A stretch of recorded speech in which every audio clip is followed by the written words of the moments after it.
এই যে সোনালী প্রজন্ম আছে তাদের কাছে এমন চাওয়া হয়তো খুব বেশি বাড়াবাড়ি বলা যাবে না।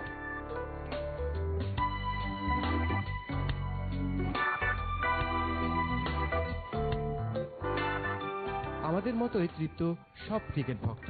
এবারের বিশ্বকাপ যেন দুহাত ভরে দিয়েছে বাংলাদেশকে, তাই তো সবার চোখ এখন এই ল্যাংহাম হোটেলের দিকে।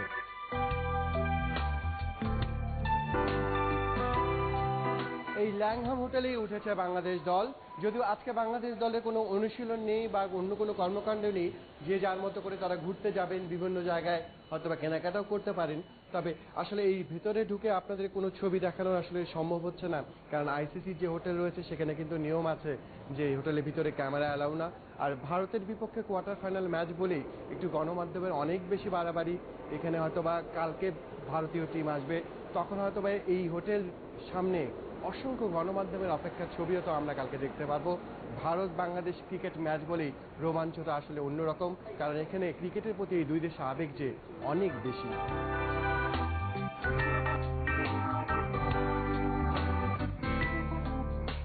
দর্শক, আজকে এই মুহূর্তে আমরা আমাদের সাথে পেয়েছি বাংলাদেশ দলের ম্যানেজার খালেদ মোহাম্মদ সুজন, একই সাথে তিনি বাংলাদেশ দলের সাবেক অধিনায়কও। সুজন ভাই, আপনাকে ধন্যবাদ আমাদের সাথে যোগ দেওয়ার জন্য। আজকে তো বাংলাদেশ দলের অনুশীলন নেই, পুরো দল নিশ্চয়ই একটা ফুরফুরে মেজাজে আছে। না না, অবশ্যই আমার মনে হয় যে কোয়ার্টার ফাইনালে যখন আমরা ইংল্যান্ডকে হারালাম তারপর থেকে টিম একটা বাড়তি ইন্সপিরেশনাল ব্যাপার ছিল যে কোয়ার্টার ফাইনালে যেটা অ্যাচিভ করার কথা ছিল, আমরা ঢাকা থেকে আসার আগে যেটা বলছিলাম যে আমরা কোয়ার্টার ফাইনাল খেলতে চাই বিশ্বকাপে, সেটা অ্যাচিভ। এবং তারপরে নিউজিল্যান্ডের সাথে ম্যাচটা এনিবডিজ গেম, আমরা দারুণ খেলেছি, মাশরাফি ছাড়া খেলেছি ওই ম্যাচটা, বাট তারপরেও আমরা খুব ভালো খেলেছি। আমার মনে হয় যে আপনার যে কোনো ম্যাচ হতে পারতো, হয়তো বা একটু এদিক ওদিক হলে একটা উইকেট, বাট তারপরে যে আমরা এরকম ফাইট করেছি নিউজিল্যান্ডের কন্ডিশনে, যেটা হয় যে আপনার এই পর্যন্ত আমার মনে হয় যে নিউজিল্যান্ডের সাথে অস্ট্রেলিয়া বাদে এরকম ফাইটটা কেউ দিতে পারেনি। এবং আপনি দেখেছেন যে উইকেটে যেরকম হেল্পটা নিউজিল্যান্ড পেয়েছে, টসে জিতে বোলিং নিল এবং প্রথমে যে কন্ডিশনটা প্রথম 10-12 ওভার দারুণ সুইং করেছে, বল মানে একটা কথা সুইং করেছে প্লাস সাইড বেস মুভমেন্ট ছিল উইকেট থেকে, সেটা কিন্তু ওরা বাড়তে একটা সহজ সুবিধা হয়েছে, যেটা আমরা পাইনি আর কি। আনন্দবাজার পত্রিকাটা রিপোর্ট দেখছিলাম, আপনারা নাকি যিনি রিপোর্ট করেছেন তিনি আপনার সঙ্গে কথা বলেছেন, এখানে কোট করা আছে আপনাকে, যে এখানে বলা হয়েছে বাংলাদেশ ইচ্ছাকৃত হারলো কিনা। মানে এটা এই যে একটা ভারতীয় মিডিয়া আমাদেরকে নিয়ে এরকম কথাবার্তা, না ইচ্ছাকৃতভাবে কি সম্ভব? এটা না না, ইচ্ছাকৃতভাবে তো আমরা হারতে চাই না, আমরা চাই সব দলকে হারাতে, কারণ আমাদের মাথায় তো এটা আছে যে আমরা যদি প্রত্যেকটা আমাদের থেকে যারা বড় দেশ, যারা র্যাঙ্কিং এর উপরের দিকে আছে, তাদেরকে হারাতে পারলে আমরা পয়েন্ট বাড়বে, আমরা সামনের দিকে এগিয়ে যাব, আমাদের র্যাঙ্কিং বাড়বে, এটা তো মাথায় আছে। ইচ্ছাকৃত হারার ব্যাপারটা ছিলই না মাথায়, মানে এরকম কোনো চিন্তাই আসে নাই মাথায় যে আমরা কাকে পাচ্ছি। আমরা প্রথম থেকেই বলেছিলাম যে কাউ পালি আমরা খুশি কোয়ার্টার ফাইনালে। তো আমার মনে হয় যে ইন্ডিয়া হচ্ছে টিম একটু মনে হয় উজ্জীবিত, যে ভালো আমার মনে হয় যে, কারণ আপনার যদি আমরা বলেন যে ইন্ডিয়া ব্যাটিং, হ্যাঁ নো কনসার্ন যে one of the best batting side, হয়তো এই টুর্নামেন্টের বেস্ট ব্যাটিং সাইড বলা যেতে পারে একভাবেই, বাট আবার ইন্ডিয়ার যদি বোলিংকে যদি ওইভাবে কম্পেয়ার করতে যান আমি কারো ছোট করে বলছি না কথাটা, যে অন্যান্য যে বোলিং এর বা নিউজিল্যান্ডের যে কন্ডিশনে যেই বোলাররা বোল্ড বা সাউদি এরা যে বলটা করে, ইন্ডিয়ান বলতে আমার মনে হচ্ছে ছেলেরা একটু রিল্যাক্স, যে আমরা হয়তো মর্কেল বা স্টেইন এদেরকে খেলতে হচ্ছে না, হয়তো বা স্বামী বা এদেরকে এই কন্ডিশনে খেলতে হচ্ছে, বাট আমি মনে করি এগুলো কিছুই না, এগুলো হচ্ছে সবই মেন্টালি একটা ব্যাপার, মানসিক একটা ব্যাপার। তো একটা বিষয় শুনবে, জিজ্ঞেস করি যে এই বছর বাংলাদেশ খেলছে, আমি জানি না সামনের বছর র্যাঙ্কিংটা কি থাকবে, কিন্তু বাস্তবতা হচ্ছে আমরা তো 9-10ই থাকবো, আমাদেরকে হয়তো বাছাই পর্ব খেলতে হবে, এটা হচ্ছে বাস্তবতা, হয়তো পরিবর্তিত হতে পারে।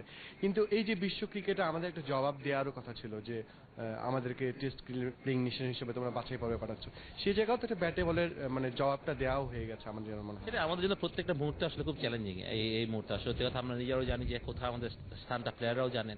তো আমার মনে হয় যে এর থেকে ভালো জবাবটার কিছু ছিল না, বিশ্বকাপের মতো একটা বড় আসলে সেই ইংল্যান্ডের মতো দলকে হারানো বা তাদেরকে পিছিয়ে ফেলে আমরা কোয়ার্টার ফাইনাল খেলা, এগুলো সবকিছু অনেক বড় ব্যাপার ছিল আমাদের ক্রিকেটের জন্য। সেদিক থেকে তো আমরা বলবো যে আমাদের কোয়ার্টার ফাইনাল খেলাটা যে অ্যাচিভমেন্ট করার কথা ছিল সেটা আমরা অ্যাচিভ, আমরা বড় একটা দলকে হারানোর কথা ছিল এবং ইংল্যান্ডের মতো দলকে হারিয়ে আমরা কোয়ার্টার ফাইনাল খেলেছি, সেটাও একটা বড় ব্যাপার বিশ্ব ক্রিকেটের জন্য। সুতরাং জবাব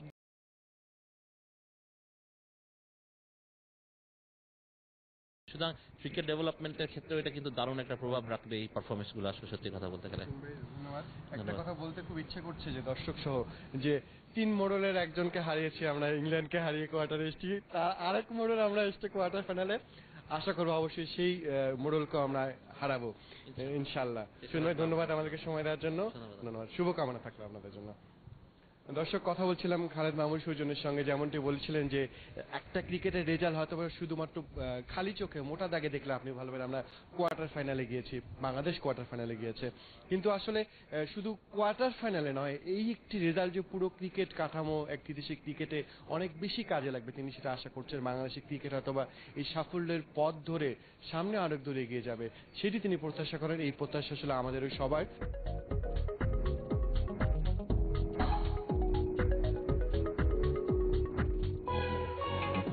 খেলার মাঠ থেকে আরেক খেলা দেখতে মন সাড়া না দেয় শেষ পর্যন্ত ফর্মুলা 1 দেখতে গেলেন না সৌম্য সরকার বাদে অন্য সবাই।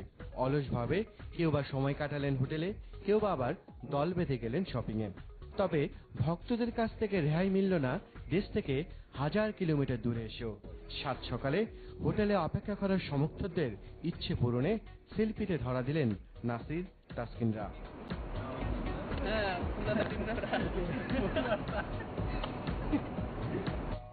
ভক্তদের সাথে গণমাধ্যম কর্মীরাও সুযোগ হাতছাড়া করলেন না রুবেল শফিউলদের সাথে ক্যামেরাবন্দী হতে। তার মাঝে চোখে মুখে আত্মবিশ্বাসের ঝিলিক দেয়া রুবেলরাও জানালেন আত্মপ্রত্যয়ের কথা।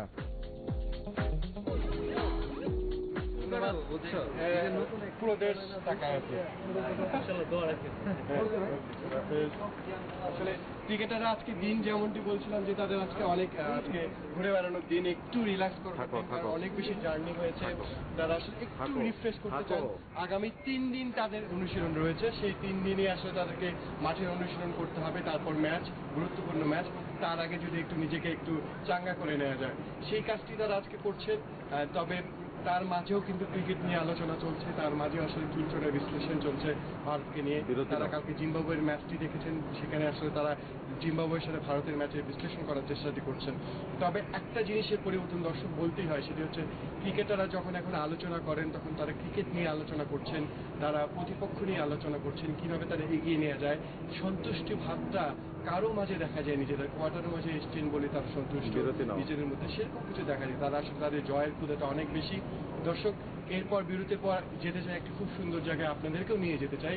এর মাঝে ছোট্ট একটা বিরতি নিচ্ছি, বিরতির পর সানডে মার্কেটে, সেই সানডে মার্কেটে মেলবোর্নের ঘুরে বেড়াতে চাই, দেখাতে চাই এখানে কি আছে। চলুন দর্শক, ঘুরে আসি। What are you doing? Macadamia. I'm doing caramelizing macadamia. It's Australian native nuts. Just water, sugar, and that's it, and nuts. Yeah. Chini. Should I try some? Yeah. Yeah. Give me a hand. Try. Hi, ma'am. Come with Amy. It's tasty.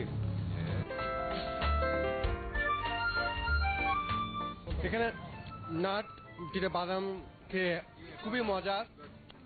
এখানকার হচ্ছে মেলবোর্নে মানে আমাদের গ্রামের যেরকম জিনিস থাকে ঠিক সেরকম আসলে এই সানডে মার্কেটটি আসলে গড়ে উঠেছে, যে এখানকার যে গ্রামের মানুষের বা এখানকার যে প্রত্যন্ত অঞ্চল আছে সেখান থেকে বিভিন্ন জায়গা থেকে আসলে বিভিন্ন পণ্য এখানে আসে, সাপ্তাহিকভাবে নিয়ে আসা হয়। যেমনটি অনেকটা আমাদের দেশের মতো হাট যেরকমটি আমরা দেখি প্রতি রোববার বা সোমবার আমাদের দেশগুলোতে দেখি যে গ্রামে গঞ্জে হাট বসে, বিভিন্ন জায়গা থেকে পণ্য আসে সেই জায়গাটিতে, ঠিক তেমনটি এখানে মাত্র হচ্ছে সপ্তাহের একদিন বসে। এটি একটি ফুটপাতের মতো, সেই ফুটপাতের মতো জায়গাটিতেই আসলে তারা এসছেন, বিভিন্ন পণ্য নিয়ে এসছেন, বিক্রি করার চেষ্টা করছেন।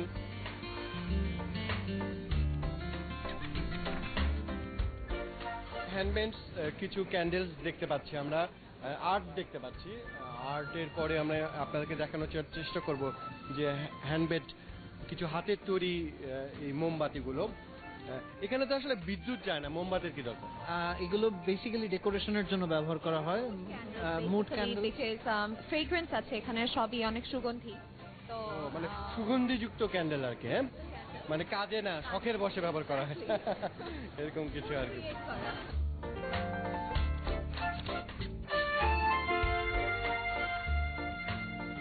এখানে আরো কিছু জিনিস দেখতে পাচ্ছি, আপু একটু যদি বলেন। জি, এগুলো হচ্ছে আপনার ওই কি চেইন, লোকালি ক্রাফট করা, এবং কিছু বিডস আছে। তো আপনি চাইলে আপনার নিজের নাম দিয়ে বিডস দিয়ে ব্রেসলেট বানাতে পারেন, নেকলেস বানাতে আমার নাম পারেন। অমিত দিয়ে একটা ব্রেসলেট তৈরি করে দিবে, তাই তো? ব্রেসলেট তৈরি করে দিবে আপনার। কোনো ফ্রেন্ডস থাকলে তাদেরকে দিতে পারবেন, এই কি চেইনগুলো দিতে পারেন।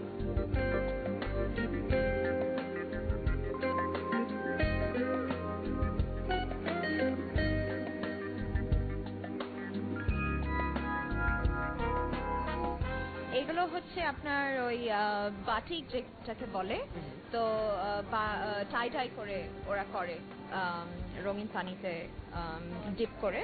তো আমাদের দেশে বাটিক যেভাবে করে এটাই টাই টাই বাটিক টাই, ফাইন সিল্ক দিয়ে করা, তো একটু এক্সপেন্সিভ, যেমন দেখতে পাচ্ছেন $85 করে একটা ছোট স্কার্ফের দাম। একটু দাম বেশি, এগুলো $85 মতো করে পড়ে।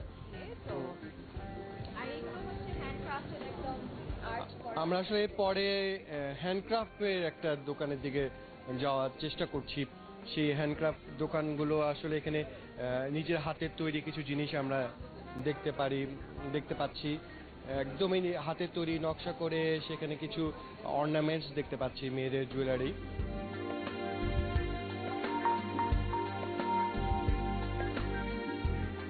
যারা এখানে বিক্রি করেন আপু, তারা আসলে শখের বশে করেন না? শখের বশেই করেন ওনারা, স্টার্ট আপ হিসেবে শুরু করছেন, কেউ লোকাল আর্টিস্ট, অনেকে আছে এখানে মিউজিশিয়ানস আছে, তারপর যারা এখানে ছোট ছোট ক্যাফে দেন ওনারাও শখের বশে রান্না করেন বলে জাস্ট এখানে আপনার ওই স্যাম্পল করানোর জন্য লোকাল মানুষের সাথে স্যাম্পল করে যদি পছন্দ হয় তখন ওরা মেল স্কেল প্রোডাকশনে যায়।